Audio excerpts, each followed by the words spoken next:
The chokeslam is one of the most popular finishing moves in all of pro wrestling. Talents such as the Undertaker and Kane have made the move famous, but there are some other superstars who have used the move during their careers that have been able to deliver an even better chokeslam than the Brothers of Destruction.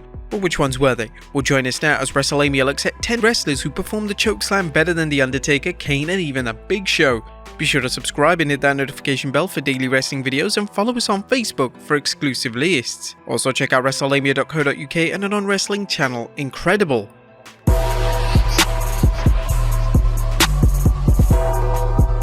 Number 10. Braun Strowman. Braun Strowman used two different chokeslams during his time in WWE. One of the chokeslams he used was a standard chokeslam, and whilst this was great, it really didn't stand out. However, Strowman used a reverse chokeslam that looked absolutely devastating. This would see Strowman deadlift his opponent from behind just to drop them flat onto the ground. This was at one stage used as an alternative finisher for Strowman, but it was later relegated and used as a signature move. It was a shame that WWE didn't feel that this was the correct move for him, as it was far superior to his running power slam, which was insanely generic and had little to no impact. Number 9. Damian Priest. A former US champion, Damian Priest has a vast array of moves in his arsenal, but perhaps the most impressive is his chokeslam, which he delivers on the ring apron. The ring apron is notably the hardest part of the ring, and delivering a chokeslam onto this area looks brutal upon execution. But Priest doesn't use the move for every single match, he saves it for the big matches, which is the right call as the move looks fantastic and should be saved for special occasions. Priest also likes to use a standard chokeslam in his matches, and during the 2021 Raw match with Sheamus, Priest delivered the move as Sheamus was perched on the top rope, and it looked incredible. Number 8. The Wall.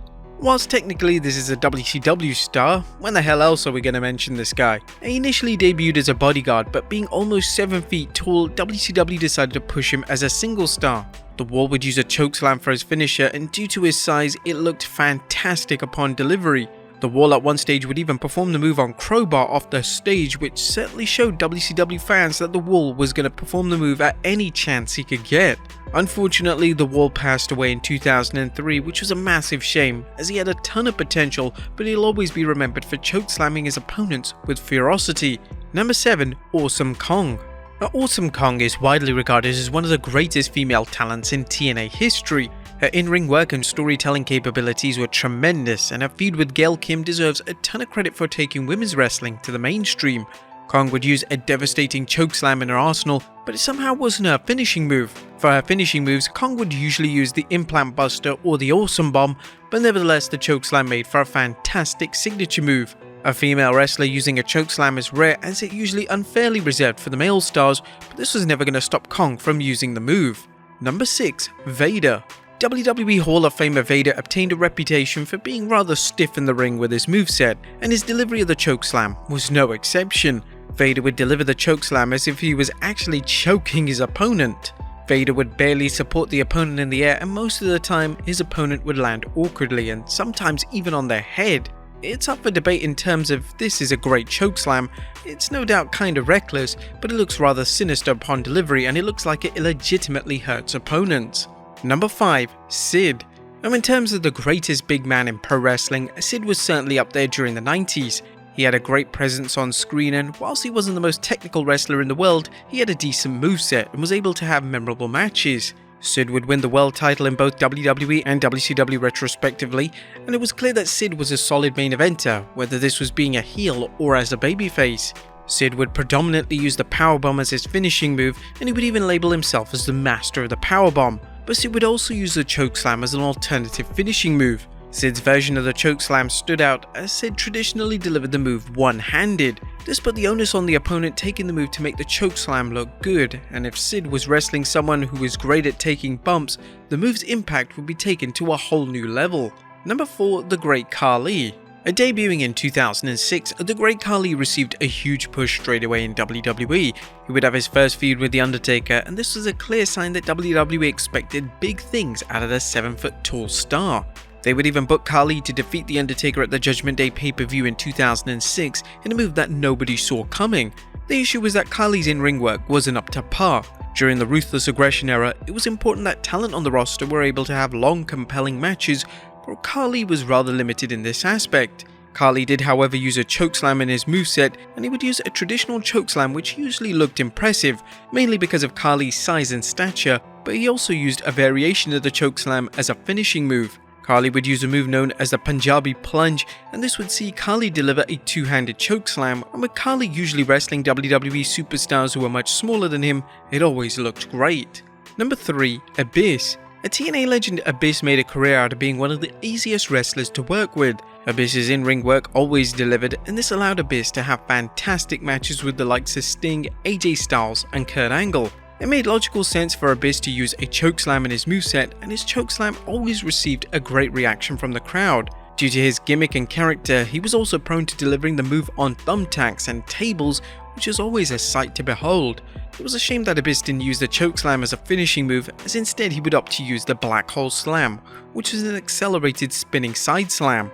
It's possible that Abyss believed that using a standard chokeslam as a move would make him stand out, and he consequently introduced the black hole slam as his finishing move. Number 2. Baron Corbin. Now, although Baron Corbin gets a lot of criticism from fans for being boring, he has one of the strongest movesets in the entire WWE. Corbin's finisher, the End of Days, looks awesome, and it's also one of the most protected finishers in recent memory. Corbin's moveset has a ton of signature moves, including a variation of a chokeslam, which is completely unique. Instead of a traditional chokeslam, Corbin performs the move by dropping his opponent onto his knee. This is known as the chokeslam backbreaker, and it's a move that Corbin has used since his early days in NXT. It's always appreciated when a superstar tries to modify a move to make it stand out, and Corbin has certainly achieved that with this chokeslam variation. And number 1, the Hurricane. The chokeslam being used by a smaller talent such as a cruiserweight is very rare, but in 2001 the Hurricane began to use the move. To his credit, his version of the move is without a doubt one of the best, and it's a perfect move for his superhero persona. The former European champion would discuss the origins of his chokeslam during a 2021 interview with Talking Sass. He stated, "It started with the Big Show, and here's why. I think I've told the story a few times, but it's been a while. Johnny Ace was the agent for that match, and he wanted Paul to gorilla press me, Big Show Paul, throw me, and like I land on the top rope on my feet. And I was going, what? Like, I wasn't sure I could do that. I'm pretty positive I can. And I was just like, Johnny, wherever he throws me, I'm going to land. I can't really fly. That shit's a gimmick. Wherever he throws me, I'm going. And so I'm trying to get out of doing that spot. So I know that Big Show is going to gorilla press me. I said, what if I drop behind and I try to choke slam him? And I only came up with that because I didn't want to get thrown on that damn turnbuckle. And then Big Show, like, if Big Show wouldn't have liked the idea, it wouldn't have even happened. But if you go back and watch that first time, Big Show's selling of it is what made it, because I grabbed him and he was just like, what the hell is this little motherfucker doing? Oh, can I say that? Yeah, sure, it's the internet. And so I grabbed him, and then he even let me throw the arm over, and he lets his arm flop over like a fish, and his just expression is what gets it over. But there you have it, folks. 10 wrestlers who perform chokeslams better than The Undertaker, Kane, and The Big Show. Are there any others? Let us know in the comments down below, and I'll see you next time with some more wrestling content.